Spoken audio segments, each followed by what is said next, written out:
미국의 인권운동가인 마틴 루터 킹 목사님은 1923년도 8월 28일에 링컨 기념관 앞에서 I have a dream 이라는 유명한 연설을 했습니다. I have a dream. 나에게는 꿈이 있습니다. 언젠가 이 나라가 일어나서 모든 인간은 평등하게 태어났다는 사실을 실현하게 될 날이 오리라는 꿈을 가지고 있습니다. 나에게는 꿈이 있습니다. 지금은 악의적인 인종차별주의자들이 사는 저 알라바마 주에서도 흑인 소년 소녀들이 백인 소년 소녀들과 함께 손을 잡고 함께 형제 자매로서 오리라는 그날이 오게 될 것을 저는 꿈꾸고 있습니다. 우리는 결국 꿈을 포기하지 않습니다. 우리의 신음을 들으시고 우리의 꿈을 이루시는 하나님을 믿기 때문입니다. 이 연설은요, 20세기 미국을 대표하는 연설이 되었고 수많은 사람들에게 꿈과 희망을 주었습니다. 그로부터 45년이 지난 후에 Dreams come true. 미국에는 정말로 흑인 대통령이 탄생하게 됩니다. 한 사람의 꿈과 비전이 그 시대에는 이루지 못했을지라도 다음 세대에서 더 큰 현실로 이루어지게 됨을 보게 됩니다. 우리가 예수 그리스도를 믿어서 하나님의 자녀가 되면 하나님의 나라, 그 천국을 소유한 백성이 되기 때문에 하나님의 관점을 갖게 되는 것입니다. 하나님의 관점을 갖게 되면 세상을 보는 시각이 바뀌어지게 되고요. 또 하나님의 소원을 들어주고 싶은 그런 꿈이 생기게 됩니다. 비전이란 나를 향하신 하나님의 목적을 발견하는 것입니다.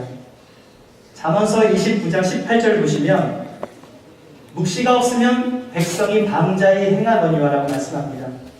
묵시에 해당하는 단어가 히브리어로 하존인데요. 이것은 꿈, 또 이상, 또 계시를 말하는 것입니다. 영어 성경에서 킹제임스 버전을 보면 이 히브리어의 하존을 비전으로 번역을 하는데요. Where there is no vision, the people perish. 이것을 직역하면 비전이 없으면 백성은 망하게 된다는 것입니다. 나를 향한 하나님의 비전, 나를 향한 하나님의 계획. 여러분은 비전이 있으십니까? 없으세요? 비전이 있으세요? 네. 느헤미야는 성벽이 무너졌다는 소식을 들었을 때 조국의 위기를 자신의 위기로 보고 우선순위를 기도에 두었습니다. 그가 기도를 하다 보니까 하나님은 위로의 하나님이시고 긍휼을 베푸시는 하나님이심을 알게 됩니다. 그의 기도는 민족을 향한 회개의 기도로 이어졌고요. 또 눈물로 하나님의 뜻을 구하였을 때 그는 페르시아 제국의 아닥사스다 왕의 술관원이 되었다. 우리가 지난주에 말씀을 살펴보았습니다. 이제 느헤미야는 왕의 가장 큰 신임을 받는 권력의 핵심에 그 자리에 앉게 된 것입니다. 그래서 성벽을 재건할 수 있는 큰 비전을 보게 된 것입니다. 지난주에 살펴봤던 느헤미야 1장 1절을 보시면 이 아닥사스다 왕 제20년 기슬루월이라고 나오는데 기슬루월이란 11월 중순에서 12월 중순을 말합니다. 그런데 오늘 2장 1절 말씀을 보시면요. 이 아닥사스다 왕 제20년 니산월이라고 되어 있는데 이 니산월은 3월 중순에서 4월 중순을 말합니다. 페르시아 왕의 제위가 9월에 있기 때문에 그 땅에서는 9월부터가 새해가 되는 것입니다. 따라서 기슬루월과 니산월은 같은 해에 해당하고요. 1장과 2장 사이에는 이 4개월 정도가 흐른 것입니다. 약 4개월간 느헤미야에겐 어떤 변화가 있었는지 한번 살펴보겠습니다. 한번 느헤미야 2장 1절에서 2절 말씀을 다시 한번 읽어보겠습니다. 아닥사스다 왕 제20년 니산월에 왕 앞에 포도주가 있기로 내가 그 포도주를 왕에게 드렸는데 이전에는 내가 왕 앞에서 수심이 없었더니 왕이 내게 이르시되 내가 병이 없거늘 어찌하여 얼굴에 수심이 있느냐 이는 필연 내 마음에 근심이 있음이로다 하더라. 그때에 내가 크게 두려워하여. 술관원이라는 자리는요, 지난주에도 말씀드렸지만 황제와 가장 가까이에서 독대할 수 있는 자리에 있는 높은 자리입니다. 그리고 이 왕을 즐겁게 해주는 자리고요, 또 왕을 기쁘게 해줘야 하는 자리입니다. 만약 왕 앞에서 뭔가 실수를 해서 이 왕의 마음에 기분을 상하게 하거나 또 개인적인 일 때문에 자신의 슬픔 때문에 왕의 마음이 정말 그 마음에 근심이 되게 하거나 여러 가지 왕의 심기를 불편하게 만들면 이 술관원의 자리가 위태하거나 또 목숨을 부지하지 못하게 되는 사건도 일어날 수 있는 것입니다. 그런데 아닥사스다 왕이 먼저 이야기를 꺼냈다고 말씀합니다. 느헤미야의 얼굴을 가만히 보니까요, 예전에 느헤미야와는 사뭇 다른 그런 이상한 모습을 보게 된 것입니다. 그래서 왕이 물어봅니다. 아니, 병이 있는 것도 아닌데 내 얼굴에 수심이 가득해 보이는 이유는 무엇이냐? 혹시라도 마음에 근심이라도 있느냐? 이렇게 왕이 물어보니까 느헤미야는 크게 두려워했습니다. 지금 느헤미야는요, 이 왕 앞에서 포도주를 따라주고 있지만 머릿속에서는 계속 이스라엘의 그 예루살렘 성벽밖에 없는 것입니다. 어떻게 하면 그 성벽을 재건할 수 있을까? 어떻게 하면 재건할 수 있을까? 마음에 근심이 오고 정말 그 생각에 가득 차 있는 것입니다. 이 문제를 위해서 4개월간을 기다렸습니다. 또 걱정을 많이 했기 때문에 얼굴도 해쓱해졌을 것입니다. 또 왕과 독대할 수 있는 자리에 앉아있는 너무나 절호의 기회가 찾아왔으니 이때를 놓치면 절대로 다음 기회는 없을 것이다. 근심이 가득할 수밖에 없었습니다. 그런데 느헤미야의 근심은요, 이 하나님이 주신 근심이었어요. 하나님의 근심, 하나님이 주시는 근심이 있습니다. 우리는 세상에 근심이 있지만 하나님이 주시는 근심이 있는 것입니다. 그래서 성경에 godly sorrow라고 말합니다. 느헤미야는 성벽 이야기를 먼저 꺼낼 수는 없었습니다. 첫째는 왕이 말을 건네기 전에 신하가 먼저 왕에게 묻는 것은 금지사항입니다. 이것은 왕비에게도 적용이 되는데요. 아무리 왕비라 하여도 왕이 부르지 않으면 자신이 먼저 왕을 청할 수 없는 것입니다. 이것이 고대 근동의 법입니다. 에스더 역시 그랬습니다. 에스더는 왕비였지만 삼촌이 모르드게가 유대 민족에 대한 그 하만의 학살 계획을 알고 나서 에스더를 찾아가서 부탁을 합니다. 왕 앞에 가서 그 민족을 위해 한번 간청해보라고 부탁을 하지요. 내가 왕후의 자리에 앉은 것이 이때를 위함이 아니냐. 이렇게 에스더에게 도전을 했을 때 에스더가 뭐라고 대답합니까? 죽으면 죽으리라. 왜 그렇게 말을 했을까요? 자기가 먼저 왕을 청할 수 없기 때문에 그렇게 부탁하는 것은 목숨을 걸고 도전하는 말이 되기 때문에 그런 것입니다. 역시 에스더 역시 두려워했습니다. 또 느헤미야가 근심한 두 번째 이유가 있습니다. 이건 정치적인 이유였습니다. 이 성벽을 재건하는 일이 굉장히 정치적으로 민감한 일이었기 때문입니다. 우리가 얼마 전에 축구에서 이 복도는 한국 땅이라고 누가 이렇게 피켓을 했는데도 굉장한 정치적인 이슈가 돼서 동메달 따는 것도 좀 브레이크가 걸리지 않았습니까? 에스라서 4장을 보시면요, 이 수룹바벨 성전 건축 이야기가 나옵니다. 그런데 그 중간에 이 성전 건축을 하기 위해서 많은 사람들이 합심해서 성전을 건축을 하는데 얼마나 많은 방해가 있었는지 모릅니다. 80년대 이야기, 지금 에스라서 4장을 보시면요, 이제 너희는 명령을 전하여 그 사람들에게 공사를 그치게 하여 그 성을 건축하지 못하게 하고 내가 다시 조서 내리기를 기다리라. 자, 지금 이 이야기는요, 수룹바벨이 성전을 건축하고 있었던 그 이야기를 하고 있다가 이 에스라가 80년 뒤에 이야기를 끼워 넣은 것입니다. 성벽 재건에 관한 이야기를 할 때 예루살렘 성읍을 다시 쌓으려고 했을 때 성전을 건축을 방해하는 무리들이 왕에게 와서 이간질을 계속 시켰기 때문에 성을 건축하지 못하게 하도록 왕에게 조서를 받은 것입니다. 그런데 이 조서를 내린 왕이 바로 아닥사스다 왕이었습니다. 그가 즉위했던 BC 464년도에 예루살렘의 성의 공사가 멈추게 된 것입니다. 이처럼 무너진 성벽을 재건하는 페르시아, 재건한다는 것은 이 페르시아 내에서는요, 이 정치적으로 굉장히 민감한 상황이었습니다. 왕이 한번 건축을 하지 못하도록 조서를 내렸는데 다시 새로운 조서를 받아낸다는 것은 불가능한 일이 된 것입니다. 그런데 여러분, 느헤미야는 자신이 모시는 왕이 진짜 왕이 누군지를 안 것입니다. 그분이 누구입니까? 만왕의 왕 하나님을 느헤미야는 믿었던 것입니다. 여러분, 믿는 자에게 능치 못함이 없는 것입니다. 믿으신지요? 느헤미야는 아닥사스다 왕이 먼저 자기에게 말을 걸어왔을 때 이제 드디어 하나님께서 뭔가 일을 하시는구나, 하나님의 때가 왔구나, 하나님께서 뭔가 기회를 주신다고 그는 깨달은 것입니다. 왕이 내 마음에 근심이 있도다 했을 때 느헤미야는 이렇게 대답을 합니다. 3절과 4절 말씀입니다.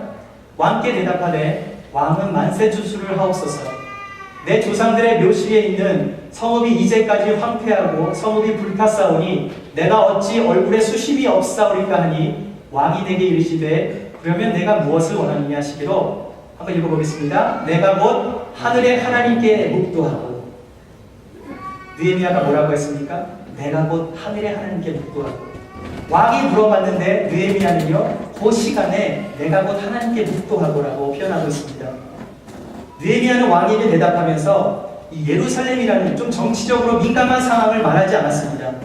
왕이 갖고 있는 민감한 얘기를 그렇게 해서 왕의 심기를 건드릴 필요가 없었던 것입니다. 그 대신에 그는 자신의 조상의 묘실에 있는 성읍이 황폐하고 불에 탔다라고 얼굴이 수신이 가득 찬 이유가 이 조상의 묘가 불이 탔기 때문에 가득한 거라고 말을 합니다.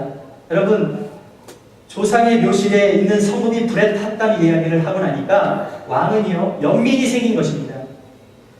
덥석 왕이 물어봤을 때 성경 이야기를 바로 꺼낸 것이 아니라 비록 비슷한 이야기죠. 같은 이야기지만 죽은 조상의 묘실 이야기를 했을 때 왕의 마음은요, 이 죽은 자에 대한 존중과 다른 예를 가지고 있는 느헤미야에게 동정의 마음을 가진 것입니다.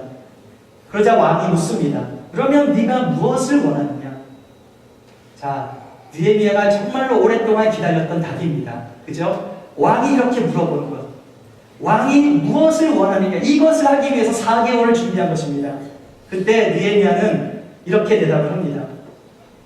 바로 대답을 할 수도 있는데 뭐라고요? 내가 곧 하늘의 하나님께 묵도하고. 느헤미야는요, 지난주에 살펴본 것처럼 위로자였습니다. 그의 이름이 뭐라 그랬습니까? 하나님으로부터 위로를 받는 자가 느헤미야 이름 아닙니까? 그는 위로자였고요, 기도하는 사람이었습니다. 의롭고 성실한 사람이었습니다. 그는 4개월간의 기간을 통해서 자신이 가지고 있는 경험과 지혜와 자신이 활용할 수 있는 모든 방법을 동원해서 모든 문제를 해결하기 위해서 기도하며 열심히 준비했습니다. 그런데 왕이 질문하는 그 짧은 사이에 하나님께 묵도했다고 하는 것입니다.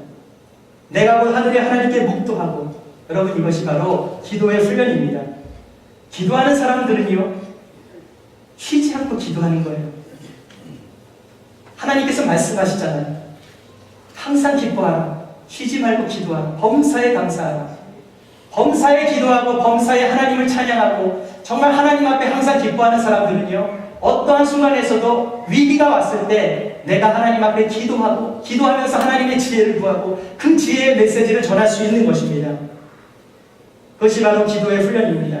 정말 짧은 묵도, 이 묵도는요, 다른 사람들이 알아차릴 만한 그런 묵도가 아니었습니다.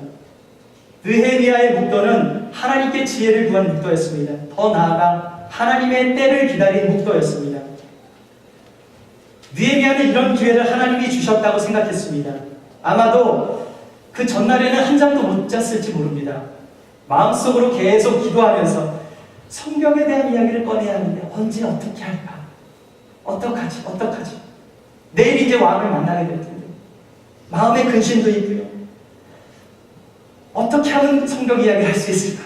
근데 왕은 물어본 것입니다. 네가 무엇을 원하느냐? 그 사이에 느헤미야는 잠깐 동안 묵도한 것입니다.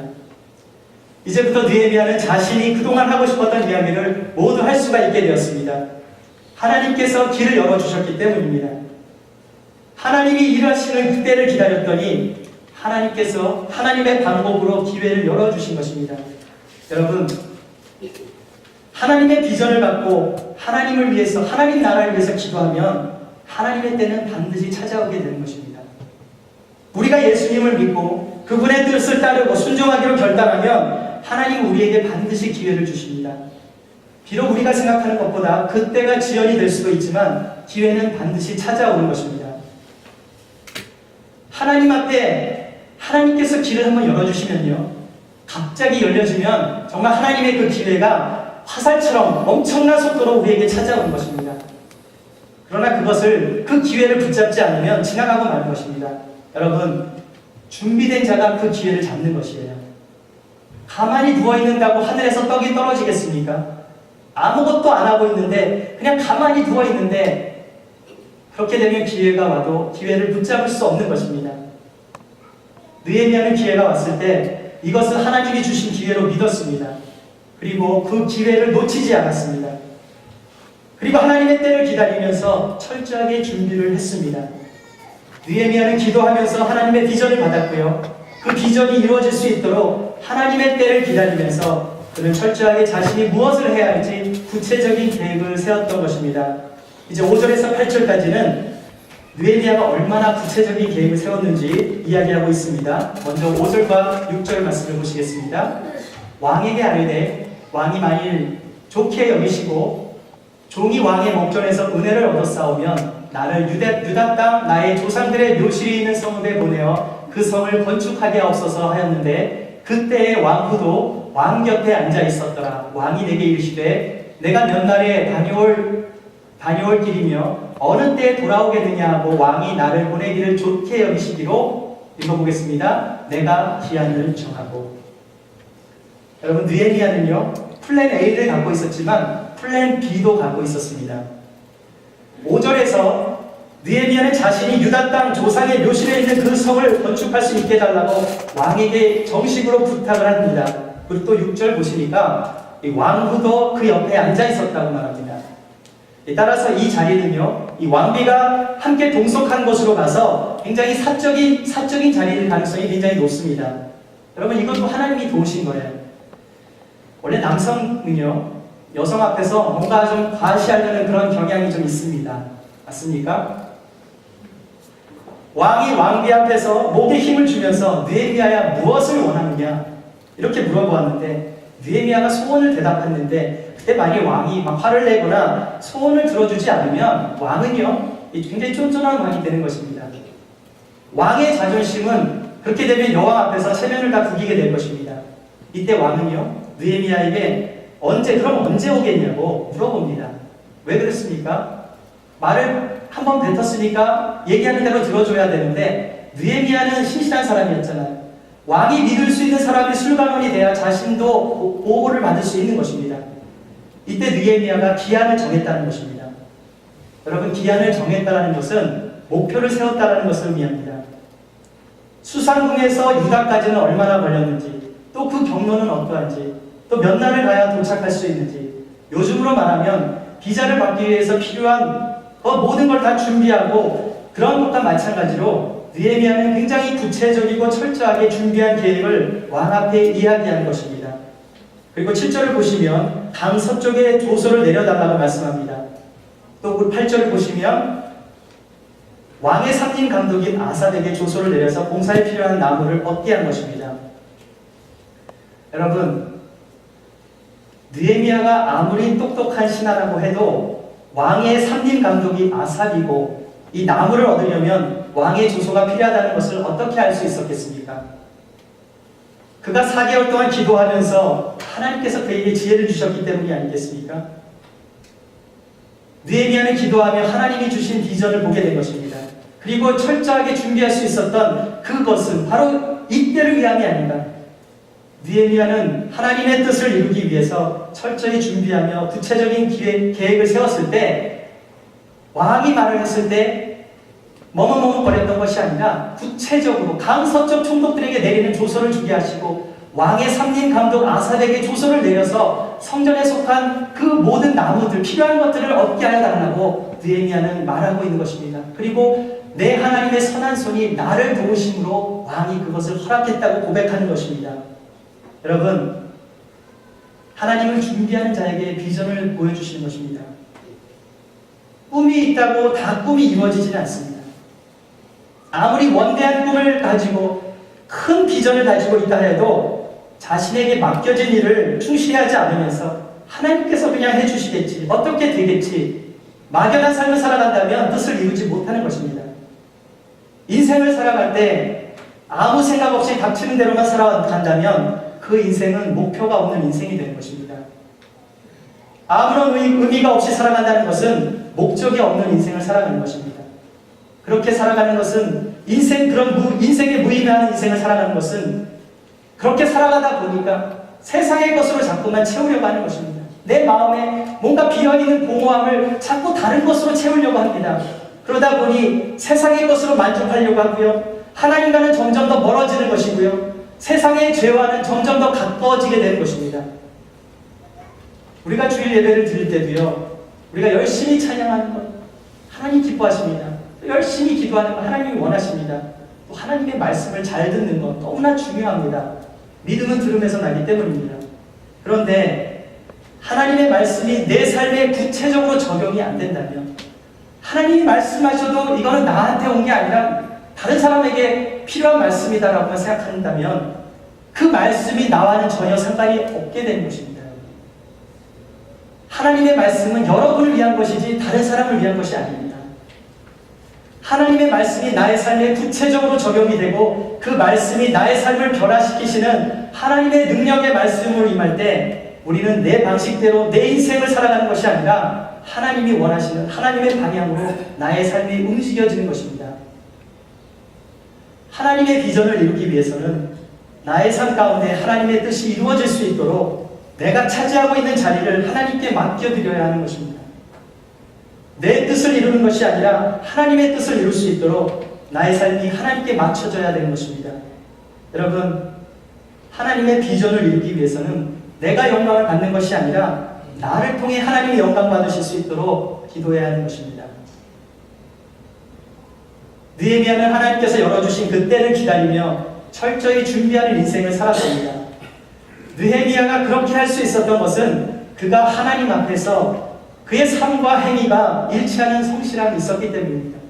여러분, 성실함이 영어로 뭡니까? faithful이지요. faith가 믿음입니다. 믿음인 faith가 형용사로 쓰여진 것이 faithful입니다. 다시 말하면 믿음으로 사는 사람이 성실한 사람이라는 것입니다.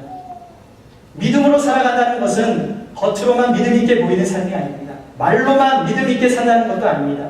믿음으로 사는 사람은, 그 성실한 사람은 누가 있든지 없든지 간에, 누가 보든지 안 보든지 간에 언제나 페이스풀하게 사는 사람입니다. 신실한 사람은 중간에 포기하지 않습니다. 신실한 사람은요, 절망이 와도 절망하지 않습니다. 낙심하지도 않습니다. 왜냐하면 하나님께서 나를 붙잡고 계시는 그런 믿음이 있기 때문입니다. 믿음이 있는 사람에게 여러분 기회가 오는 것입니다. 하나님의 비전은 믿음으로 실천하는 사람이 이루는 것입니다. 믿음 안에서 성실하게 살아갈 때 그것은 우리가 인식하지도 못하는 사이에 하나님이 허락하신 그 기회의 문을 찾아와 열리게 되는 것입니다. 성경의 모든 인물들이 그렇게 살았습니다.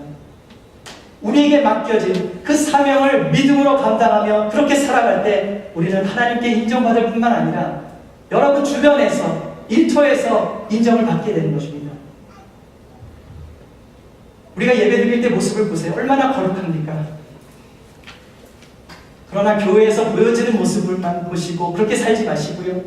성실한 모습을 교회에서만 그렇게 보여주지 마시고 여러분 가정에서도 보여주시기 바랍니다. 여러분이 어떻게 살아가는지 제가 한번 전화해보면 다 알아요. 아이들한테 물어보면 다 압니다. 어떻게 사는지. 가정에서도 아내와 남편이 서로 페이스풀할 때 그 가정은 행복한 가정이 되는 것입니다. 우리의 일터에서도 성실하게 살아갈 때 성실한 자에게 축복이 임하는 것입니다. 학생도 성실하게 공부할 때 좋은 성적을 내는 것은 당연합니다. 우리의 삶의 성취 여부는 성실에 달려있는 것입니다. 믿음의 성실함이 바탕이 될 때 우리의 삶에서 하나님의 능력이 나타나는 것입니다. 느헤미야는 성실한 사람이었기 때문에 왕의 신임을 받은 것입니다. 신실했기 때문에 그가 요청하는 성벽 재건을 이룰 수 있는 비전을 왕이 들어주어서 이제는 그 비전이 이루어져 가고 있는 것입니다. 느헤미야가 왕에게 부탁합니다. 8절 이하의 말씀입니다. 내가 들어갈 집을 위하여 들보로 쓸 제목을 내게 주게 하옵소서 하매 내 하나님의 손이, 선한 손이 나를 도우심으로 왕이 허락하고, 계속해서 9절과 10절 말씀인데요. 함께 읽어보겠습니다. 군대 장관과 마병을 보내어 나와 함께하게 하시기로 내가 강 서쪽에 있는 총독들에게 이르러 왕의 조서를 전하였더니 호론 사람 산발랏과 종이었던 암몬 사람 도비야가 이스라엘 자손을 흥황하게 하려는 사람이 왔다함을 듣고 심히 근심하더라. 여러분, 믿음으로 살아가는 자에게 하나님은 덤으로 축복까지 주시는 것을 다시 한번 생각해 보셔야 합니다. 9절 말씀은요, 느헤미야가 왕에게 부탁하지도 않은 이야기예요. 군대 장관과 마병을 보내달라고 부탁한 적이 없습니다.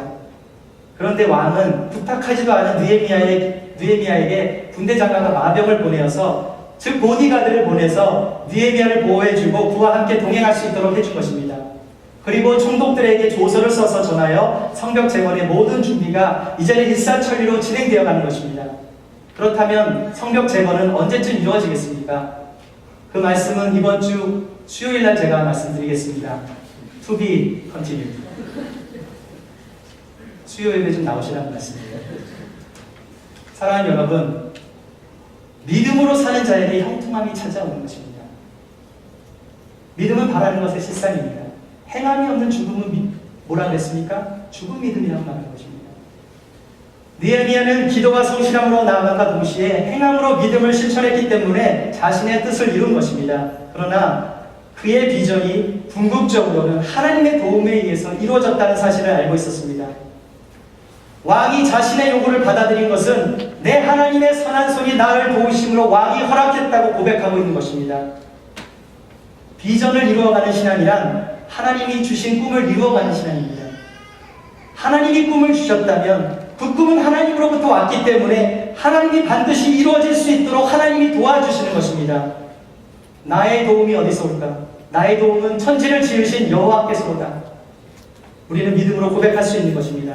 하나님은 우리를 도와주시는 분이세요. 여러분을 도와주십니다. 믿으시지요? 아멘. 우리도 그렇게 해야 되는 것입니다. 가만히 있으면 되는 것이 아니라 믿음으로 반응하며 하나님의 때를 기다리며 준비하는 인생을 살아야 하는 것입니다. 하나님이 주신 꿈을 위해서는 준비하는 삶을 살아야 하는 것입니다. 저는 청년 시절에 제가 한 25살쯤 되었을 때 처음으로 하나님을 향한 꿈을 꾸기 시작했습니다. 그 꿈은요, 이전까지는 한 번도 꾸어보지 못했던 그런 꿈이었습니다. 기도를 하면 할수록 제 마음에 하나님께서 저에게 목회의 콜링을 주셨다는 마음을 갖게 된 것입니다. 하지만 어떻게 해야 될지를 몰랐습니다. 그냥 3년이라는 세월을 그냥 보내게 되었습니다. 구체적인 계획이 없었던 것입니다. 목표를 세워야 되는데 어떻게 해야 되는지를 몰랐습니다. 그런데 마음을 정하고 결단을 해서 기한을 정해서 하던 일을 접고 신학교를 가게 되었습니다. 미국에 왔거든요. 평상시에 좀 공부를 미리 좀 잘해놓고 또 영어로 그 공부를 해야 되는데 엄청난 두려움이 내 앞에 몰려온 것입니다.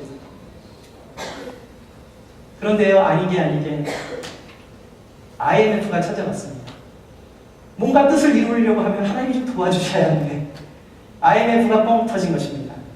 달러는 막 2배로 뛰고요. 한국 경제는 바닥을 치는데 이런 환경에서 내가 어떻게 공부를 할 수 있을까? 영어로 공부하는 것도 힘든데 하나님 안 하면 안 되겠습니까? 혹 신학교를 가야겠습니까? 저는요, 굉장히 많은 고민을 그때 했습니다. 당시 보스턴에서 공부하고 있는 신학생들이 이 금요 기도회 때마다 보통 한 3명에서 5명 정도 모이면서 기도를 했었는데요. IMF가 터지니까 2배가 넘는 10명도 넘는 학생들이 매주 금요일마다 모여서 얼마나 열심히 철야도 하고 얼마나 열심히 기도했는지 모릅니다. 저는요, 제 인생에 가장 많은 기도 응답을 그때 그 기간에 응답을 받았습니다. 그 기도 모임에 참여했던 유학생들 중에 저를 포함해서요, 목회자가 3명이나 나왔고요, 사모도 1명 나왔는데 그 사모가 제 아내입니다. 저희 부부는 기도하다가 눈이 맞췄어요. 하나님의 비전을 위해서 기도했더니 덤으로 배우자까지 선물로 주신 것입니다. 할렐루야. 여러분, 꿈의 성취는 기도로 시작이 되는 것입니다. 하나님의 때를 위해서 한번 기도해 보십시오. 인내를 가지고 아직도 하나님께서 기도하는 것을 응답받지 않은 게 있다면 인내로 한번 기도해 보십시오. 믿음으로 기도하는 자에게 하나님은 왜 응답해 주시지 않겠습니까? 여러분, 준비하는 인생을 사십시오. 하나님의 비전은 믿음으로 실천하는 자에게 성취가 되는 것입니다. 비전을 이루는 신앙이란 하나님의 꿈을 이루어드리는 신앙입니다. 하나님은 여러분을 통해서 하나님이 영광 받으시길 원하십니다. 하나님이 주시는 꿈을 꾸시기 바랍니다. 나를 향하신 하나님의 목적을 발견하십시오. 믿음으로 준비하는 인생을 사십시오. 믿음으로 실천하는 삶을 살아갈 때 여러분은 하나님이 하시는 일을 보게 될 것입니다. 여러분의 삶에서 하나님의 목적을 발견하시고 믿음으로 주님 앞에 나아가시며 기도하시며 하나님의 꿈을 이루어드리시는 저와 여러분이 되시기를 주님의 이름으로 축원합니다. 기도하겠습니다. 하나님 아버지, 우리에게 꿈과 비전을 허락하여 주시옵소서. 하나님이 주시는 꿈을 꾸기 원합니다. 하나님이 허락하시는 뜻을 분별하기 원합니다. 우리의 삶 속에서 하나님의 놀라운 계획을 발견하게 하여 주시옵소서. 하나님의 일꾼으로 부르신 소명에 순종하게 하여 주시옵소서. 하나님 아버지, 우리에게 주신 비전을 땅에 묻지 않게 하여 주시고 그때를 향해 달려가는 준비하는 인생이 되게 하여 주시옵소서. 우리의 삶을 주님 앞에 올려드립니다. 우리의 삶에 어떠한 고난이 온다 할지라도 두려워하지 않게 하여 주시고 믿음으로 이기게 하여 주옵소서. 믿음으로 승리하게 하여 주옵소서. 믿음으로 주의 비전을 이루어가게 하여 주시옵소서. 예수님의 이름으로 기도하옵나이다. 아멘.